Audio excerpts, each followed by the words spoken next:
je vais moi vous présenter un compte rendu de mon activité d'il y a 2 semaines, puisqu'en fait, je suis allé assister à des conférences aux États-Unis, à 2 conférences. Donc, ce sera un compte rendu de 2 conférences aux États-Unis. Bienvenue pour cette nouvelle édition des Chroniques Melchior pour l'entrepreneur. Tous les vendredis à 10h30, on va parler de sujets qui concernent les entrepreneurs. Alors, ce qu'on va voir, c'est à la fois vous parler de ces 2 conférences, ce que j'en ai tiré et les conclusions. La première conférence, c'était à New York, c'était le Neuroleadership Summit. Alors, c'est intéressant parce que Neuroleadership, donc c'est quelque chose dont on vous a déjà parlé, mais c'est une conférence où finalement, on n'était pas très nombreux, probablement une centaine de personnes. Pourtant, David Rock, qui a lancé le neuroleadership, est vraiment quelqu'un qui a apporté un sujet extraordinaire. Hein. C'est le sujet des neurosciences et de leur implication dans le management, de leur effet sur le management. Alors, on vous en avait déjà parlé, hein. Je vous avais fait un topo sur le stress en vous montrant que le stress, c'était pour réagir à une agression physique et que face à la menace physique, on perdait toute capacité à réfléchir. Hein. C'est la fameuse phrase de Mike Tyson, tout le monde a un plan jusqu'au moment où je leur mets un coup de poing dans la bouche.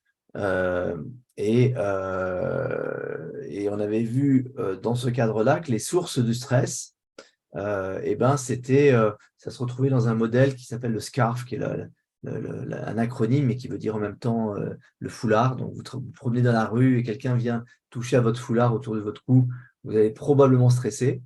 Et donc, ça voulait dire… donc, c'est le Neuroleadership Institute qui a lancé ce modèle et David Rock, et qui s'est interrogé sur les déclencheurs du stress. Ça veut dire SCARF, ça veut dire statut, certitude, autonomie, la relation avec le groupe et l'équité. Et donc, quand on touche un de ces éléments de votre modèle, quand vous êtes tout d'un coup passé du poste de directeur financier à chef comptable pour la France, même si c'est le même job, vous allez stresser. Quand on vous annonce qu'on n'est pas tout à fait certain de réussir à survivre jusqu'à la fin de l'année, vous êtes dans l'incertitude, ça vous stresse énormément.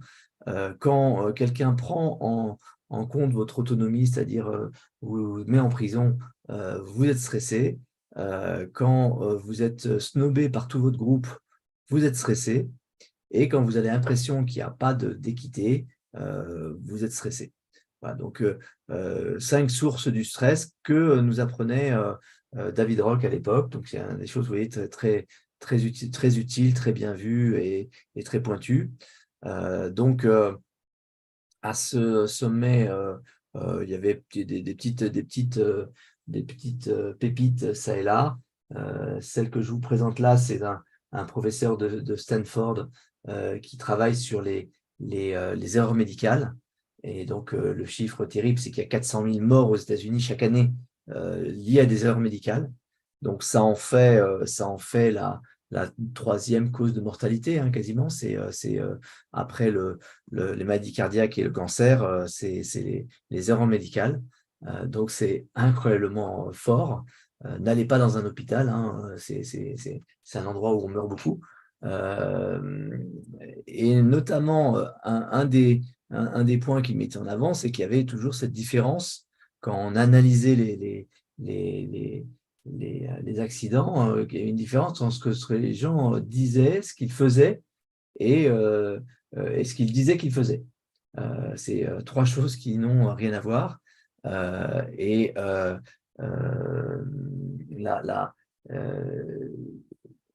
la conclusion l'élément principal qu'il en tirait, c'était que quand on fait l'analyse des comptes rendus des équipes d'opération, les équipes les plus dysfonctionnelles sont celles où on ne dit rien, où tout va bien, ou enfin en tout cas rien.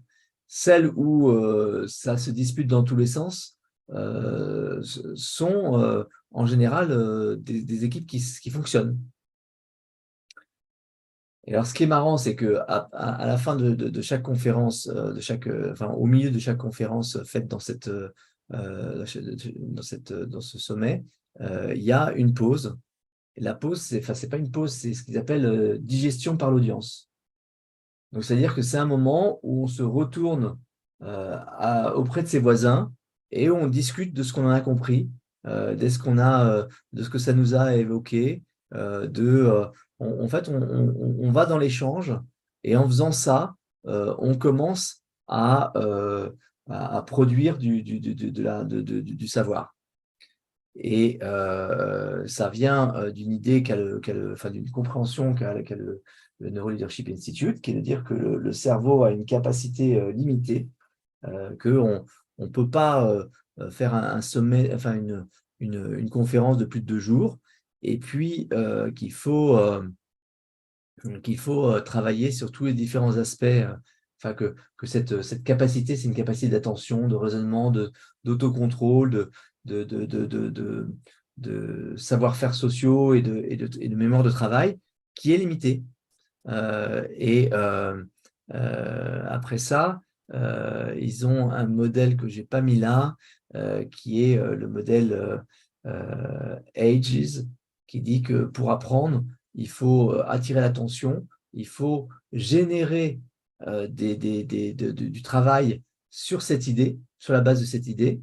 Et donc, c'est ce qu'il faisait en faisant, en nous mettant en pause pour échanger entre nous. C'était un moyen de générer. Mais c'est aussi le troisième lettre qui est émotion, et dans Ages pour émotion. Donc, c'est AGES, attention, génération et émotion. Puis après, spacing, c'est-à-dire répéter plusieurs fois. Donc, l'émotion, échanger avec ses voisins sur ce qu'on vient de ressentir, c'est de l'émotion. Et c'est commencer à raisonner sur les concepts qu'on vient d'écouter. Donc, c'est la génération. Et puis après, donc le troisième point, c'est le spacing. Et là, donc, c'était la mise en avant de l'importance de tout ce qui est réseaux sociaux pour éventuellement utiliser ça comme un encodage plus profond, pour se rappeler de manière plus facile et pour agir plus souvent sur le sujet. Voilà, le dernier point qu'ils ont mis en avant, c'est ce qu'ils appellent l'échelle Eureka. Donc, c'est arriver à se souvenir des moments où on a eu des pensées ou des réalisations au sens qu'on s'est aperçu de quelque chose, donc on a découvert quelque chose, et donc ça a des intensités plus ou moins élevées, et c'est celles de niveau 5 dont on se souvient toute sa vie. Des choses qu'on a tout d'un coup réalisées sans une nouvelle compréhension du monde. Et en général, on s'en souvient quand on l'a eu, et on a éprouvé un grand plaisir. Donc, tout ça, c'est des sujets du Neuroleadership Institute. Alors néanmoins, je ne suis pas sûr que j'y retournerai, parce qu'en fait, le Neuroleadership Institute, son fonds de commerce, c'est les directions des ressources humaines. Et du coup, c'est devenu quelque chose de très woke, de très ancré dans l'extrême gauche, avec des choses qui deviennent pas très légitimes et pas très logiques scientifiquement parlant. Donc, je vais réfléchir avant d'y retourner. Je vais probablement aller voir David Rock pour en parler avec lui avant de savoir si je consacre à nouveau 2 jours l'année prochaine à ce sommet. La deuxième conférence auquel j'ai assisté, c'est celle de la théorie des contraintes. Alors là, c'était à Hollywood, en Floride. Donc, bon, c'était quelque chose de différent, puisqu'on parle de la théorie des contraintes. Donc, on parle de Goldratt. Goldratt a écrit un livre qui est le Go, qui s'est vendu à 10 millions d'exemplaires. Et ça décrit l'entreprise comme un ensemble d'opérations avec un flow qui va de l'une à l'autre et avec finalement une capacité limitée sur laquelle tout le reste des opérations doit s'assembler, faute de quoi il y a des débordements qui ont lieu avec donc des mélanges de non-qualité. Et donc, la réalité, c'est qu'on n'ira pas plus vite que ce goulet d'étranglement.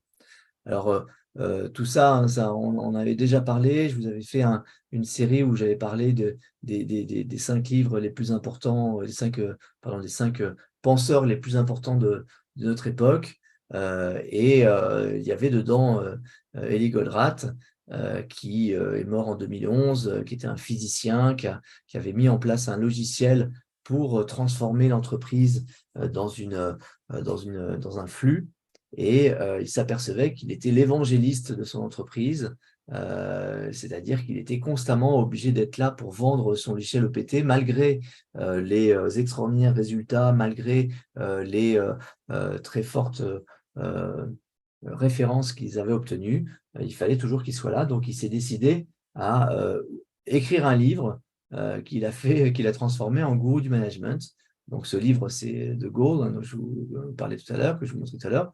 Hein, on est à la 5e édition on a vendu, il y a eu 10 millions d'exemplaires de vendus déjà aujourd'hui. C'est littéralement un évangile, hein, c'est-à-dire que en nombre de copies, c'est quand même pas mal, que ça raconte une histoire de Alex et de son mentor Jonah, qui ont 3 mois pour sauver l'usine. Le marché est là, les gens qui sont dedans sont très bien, la techno est au point, et pourtant l'usine ne marche pas.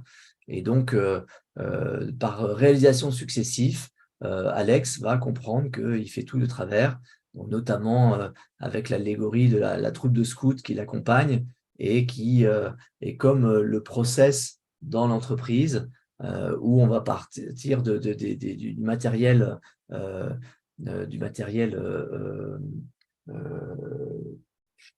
de matière première. Et puis, il faut que tout le monde arrive jusqu'au niveau de la matière première parce que chaque personne va la transformer différemment pour qu'on soit avec un produit fini. Donc, cette longueur de la chaîne, c'est tout le travail en cours. C'est tous les encours de fabrication. Et en fait, ce qu'on cherche à obtenir, c'est une chaîne beaucoup plus courte. Et pour avoir une chaîne beaucoup plus courte, il va falloir que celui qui est le traînard, qui est Herbie, soit plutôt celui qui conduise tous les autres. Donc, on ne va pas le mettre devant puisqu'il faut qu'il soit à sa place, mais on va le relier avec celui qui est devant afin que tout le monde roule au rythme de Herbie. Donc ça, c'est l'idée, c'est la grande idée de Goldratt.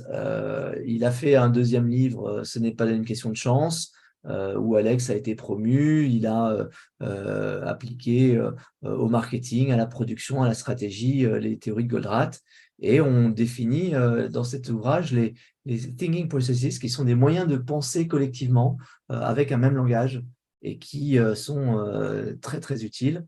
Il va écrire un 3e livre qui est le Critical Chain, où il applique à la gestion de projet, parce qu'il dit qu'il y a en fait 4 façons de faire du business. Il y a tout ce qui est machine pour fabriquer, pour aider les gens à fabriquer. Il y a tout ce qui est production de composants qui vont se mettre dans une chaîne. Il y a tous les produits finis donc qui vont devoir être vendus après derrière. Et puis, il y a tout ce qui est dehors du projet. Quand je fais un immeuble, c'est un projet. Quand je produis un logiciel, c'est un projet. Il y a un début, il y a une fin. Et ces projets, ils sont toujours en retard, ils sont toujours hors budget. On est toujours obligé d'arrêter, enfin de couper des spécifications. On ne peut pas aller jusqu'au bout. Et finalement, il va réfléchir sur ce sujet. Il va dire, en fait, on parle tous d'un chemin critique, mais ce qui est important, c'est la chaîne critique. C'est-à-dire que c'est bien beau de savoir quelles sont toutes les différentes opérations qui vont être la limite de ce projet, mais finalement, c'est beaucoup plus important de savoir les interactions entre chacune des maillons de cette chaîne parce qu'il faut être capable de raccourcir cette chaîne à tout moment. Donc, je vous laisse la lecture de ce livre, mais qui est extraordinaire pour tous les gens qui travaillent dans le projet. Il en a tiré d'ailleurs le concept de la mafia offer, c'est une offre qu'on ne peut pas refuser parce qu'elle est trop bonne. Et c'est ce que permet de faire c'est l'application des théories des contraintes. Voilà, il a fait un livre en plus qui traite des ERP, quelles sont leurs utilités pour les entreprises et comment on les utilise efficacement. Et puis, son dernier roman était autour de la distribution. Quand notre métier, c'est d'avoir des produits finis et qu'on doit les vendre, il met en avant le fait que la meilleure façon, c'est le consignement, c'est-à-dire quand on admet que la vraie vente, c'est quand le client final a acheté et pas quand on a réussi à vendre à notre distributeur. Et donc, du coup, le mieux, c'est de livrer chaque jour au distributeur l'équivalent de ce qu'il a vendu la veille et de se faire payer à ce moment-là. Et donc, les stocks sont centralisés, hein, on a la propriété du stock, on recomplète et on rééquilibre les stocks entre les boutiques. Et du coup, on a des magasins qui ont l'air d'être vides tellement on a enlevé tout ce qui était le stock temporaire. Et on peut, de ce fait, élargir la gamme qui est présentée dans le magasin et donc augmenter les ventes dans le magasin. Il a écrit aussi des non-romans, dont The Choice, qui est son livre Testament, qui est un livre de dialogue avec sa fille, dans lequel il demande si on veut une vie facile ou une vie pleine. Parce que si on veut une vie facile, il suffit de se mettre un gros coup de marteau sur la tête et on se retrouve dans un hôpital avec des tas de gens en blanc qui s'occupent de nous dès qu'on a mal.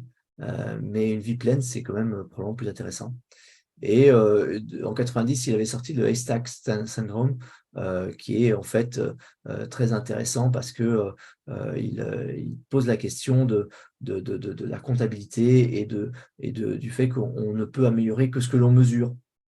Donc, il a une forme de comptabilité qui est propre. Donc, je vous avais recommandé à ce moment-là de lire absolument Goldratt, de l'appliquer et c'est pour ceux qui le fassent, de se retrouver dans mon monde.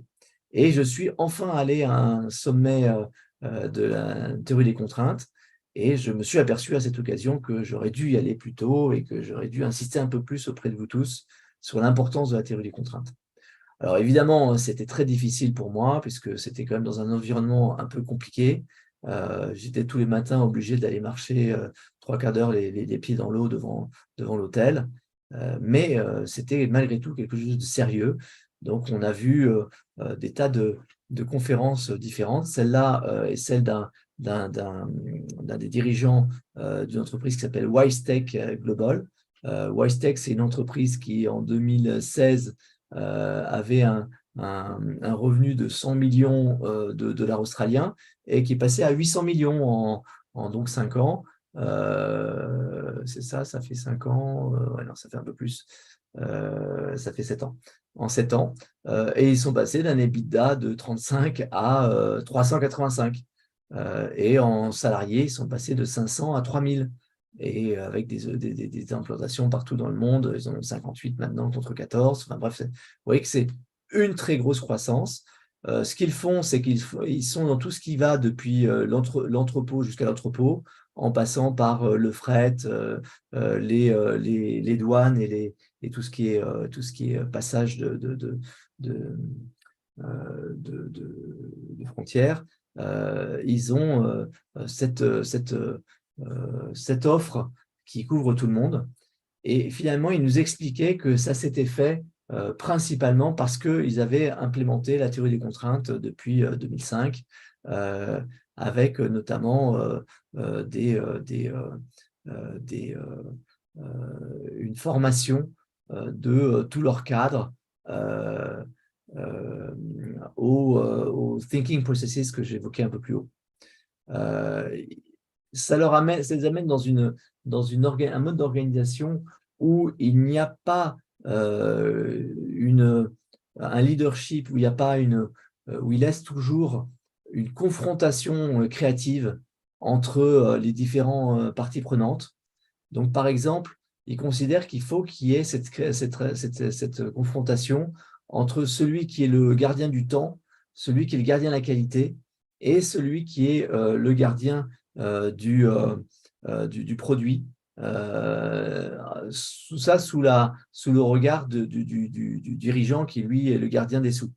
Donc, c'est un mode de fonctionnement qui est dans l'échange, dans le travail collectif et permanent et non pas dans l'autorité. Le deuxième point très important que j'ai tiré de cette conférence, enfin de cette présentation, c'est qu'ils ont donc appris à tout le monde à travailler avec les thinking processes au travers d'un produit qu'ils appellent le Black Belt in Thinking, le BBIT.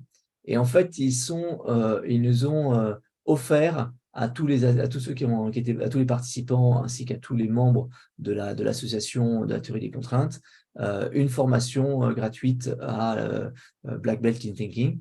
Donc, je vais commencer ça le 9 et bien entendu, je vous en parlerai si ça correspond à mes attentes. Eh bien, je serai probablement là pour vous inciter très fortement à aller faire cette formation. L'autre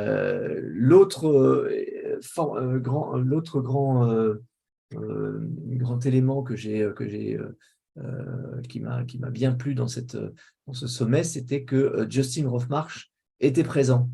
Alors, vous savez qu'on a régulièrement un webinaire sur l'industrialisation de la vente, qui est un séminaire qui s'adresse pour des gens qui ont déjà une entreprise avec des clients, qui ont déjà des vendeurs et qui sentent qu'il y a quelque chose qui doit être optimisé. Et ça part du constat qu'on est toujours insatisfait de la fonction de vente, ils sont toujours en train de râler, ils sont toujours en opposition avec le reste de l'entreprise. Et donc, la solution, c'est d'industrialiser les ventes. Industrialiser, ça veut dire, c'est pas comme l'usine, ça veut dire process en fait. Et donc, on va passer du sprint à la course de relais. On passe de l'artisanat à l'industrie. L'artisan, c'est celui qui a ses outils, qui a ses propres clients et qui doit tout savoir faire de A à Z. Et donc, le vendeur, c'est très compliqué de tout savoir faire de A à Z parce qu'un vendeur, il doit aussi bien savoir identifier les suspects, contacter les prospects, faire les prises de rendez-vous, écrire les documents de vente, faire la présentation elle-même, faire des comptes rendus derrière, négocier, faire la proposition commerciale, le closing de la vente, le service après-vente derrière. Tout ça, ça prend un temps infini à maîtriser. Et il y a assez peu de vendeurs qui maîtrisent tout ça. Et si un seul de ces éléments manque, eh ben la chaîne ne tient pas et donc la vente n'existe pas. Voilà. Et tout ça, en plus, demande de multitasker, ce qui est un truc qu'on ne sait pas faire. Donc, il ne faut pas demander à ses vendeurs de multitasker, il ne faut d'ailleurs pas demander à ses collaborateurs de multitasker.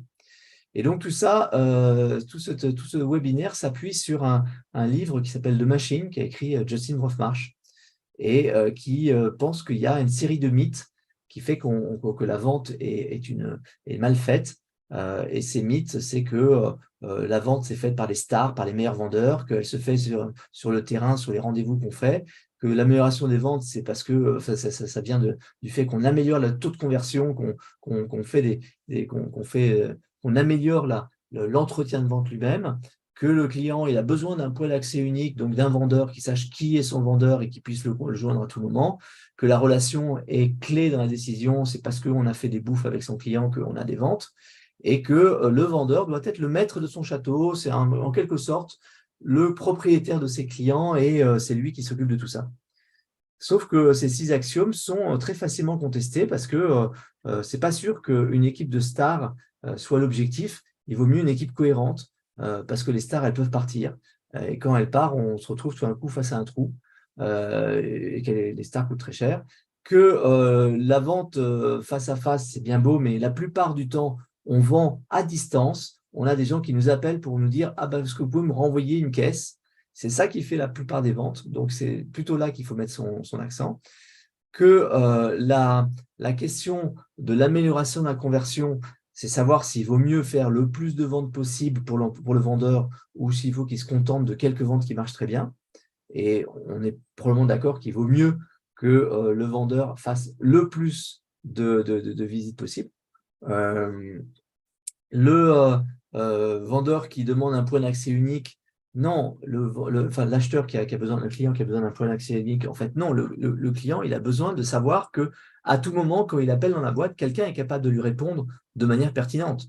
C'est beaucoup plus rassurant que d'avoir « Ah oui, alors, c'est Adrien, le responsable de votre compte, et il est malheureusement en formation. » C'est insupportable pour le client. Mais il vous rappelle, ne vous inquiétez pas. Non, ce n'est pas ce que demande le client. Le client demande, quand il appelle, qu'on lui dise « Ah, ben Frédéric, merci de le rappeler, merci d'appeler. Je sais qu'Adrien a cherché à vous joindre. Il avait un point à faire avec vous. Alors, on va le faire ensemble si vous voulez bien. Est-ce qu'on est bien d'accord qu'on vous livre ça et que ça a bien été ce qu'il fallait? Voilà. C'est ce que demande un client, c'est il a acheté auprès d'une entreprise et pas auprès d'une personne. La question de la vente rationnelle ou émotionnelle, est-ce qu'il faut inviter ses clients à faire une bouffe pour vendre? Ben, au début, on ne les connaissait pas et ils ont acheté. Donc peut-être qu'après, ça améliore les choses d'avoir une bonne relation avec son client, mais finalement, ce n'est pas nécessaire. Et la question du vendeur qui doit être maître dans son château, donc cette espèce d'autonomie du vendeur, est contestée par le fait que c'est mieux de travailler en équipe. Donc, Justin Hofmark, il propose une nouvelle organisation.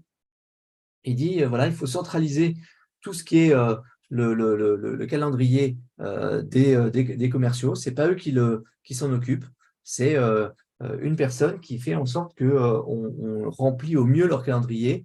Remplir au mieux, ça veut dire qu'ils n'ont pas à faire des kilomètres et des kilomètres entre chaque rendez-vous, et qu'ils n'aient pas de temps perdu, que si un client fait défaut à un rendez-vous, et ben on en a un autre sous le pouce pour le remplacer. Comme ça, le vendeur est constamment en rendez-vous. Et on va standardiser les flux, on va spécialiser les ressources. Je vais vous passer rapidement sur ça. En fait, il y a des différents types de fonctions et chacun va apprendre à faire sa fonction.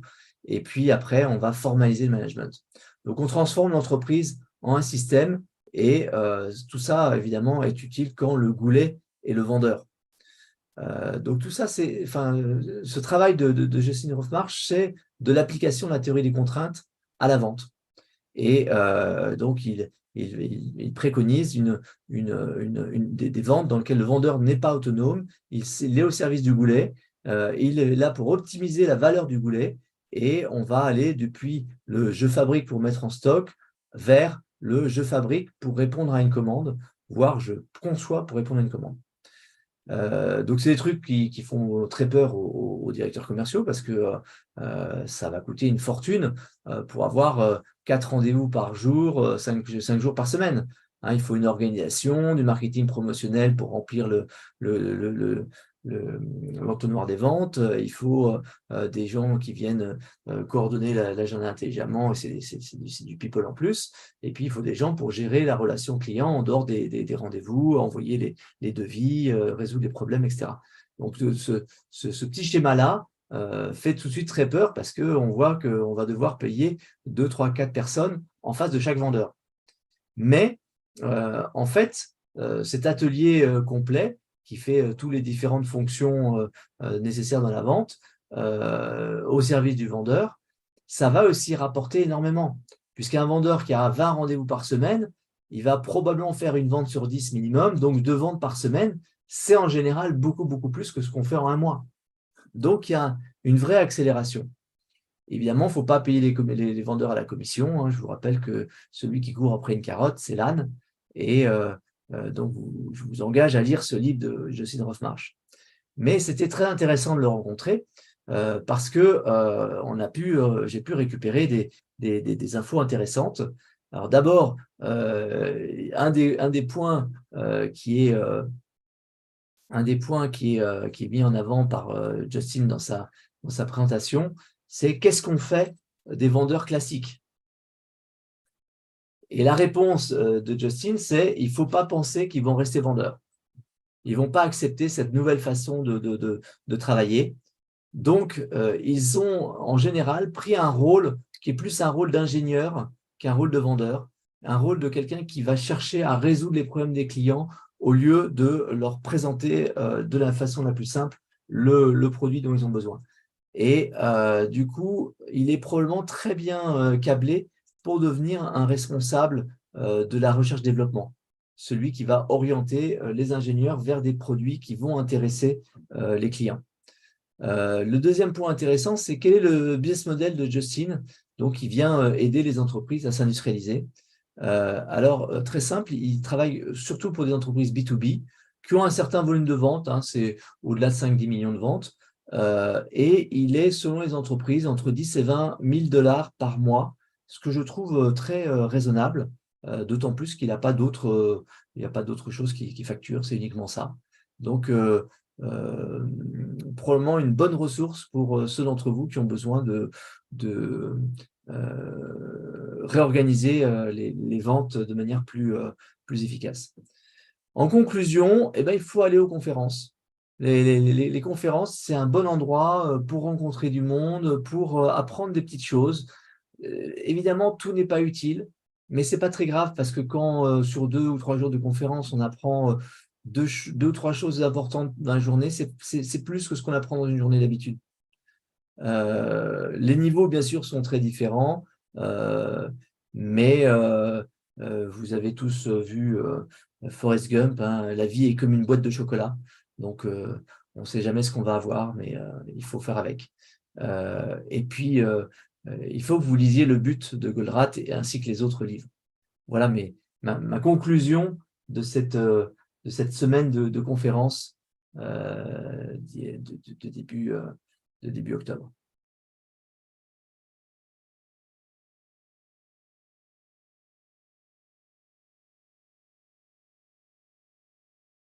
Merci Jean-Christophe. Ça vous laisse sans voix.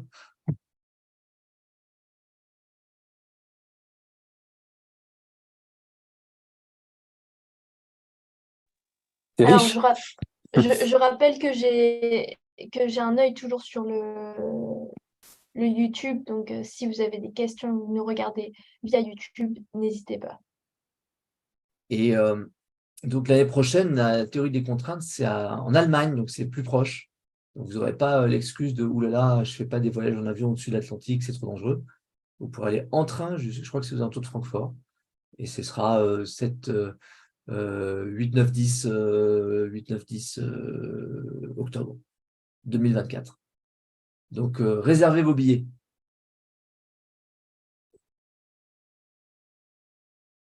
Eh bien, Marie-Laure. Merci beaucoup, c'est très riche. On va digérer ça.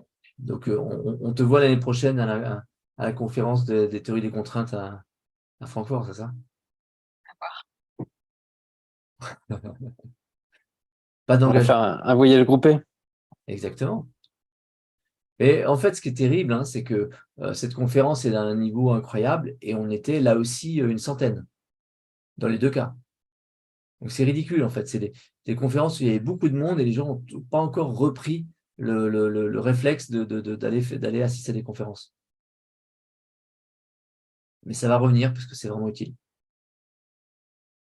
Et toi, tu penses que c'est utile d'aller à des conférences, même quand on a, comme toi, lu les livres, digéré tous les concepts, tu penses Alors, que c'est quand même utile de... c'est encore plus utile parce qu'en fait, tu vas rencontrer des gens qui eux aussi ont lu et digéré et qui ont vu des choses différentes et qui vont échanger avec toi.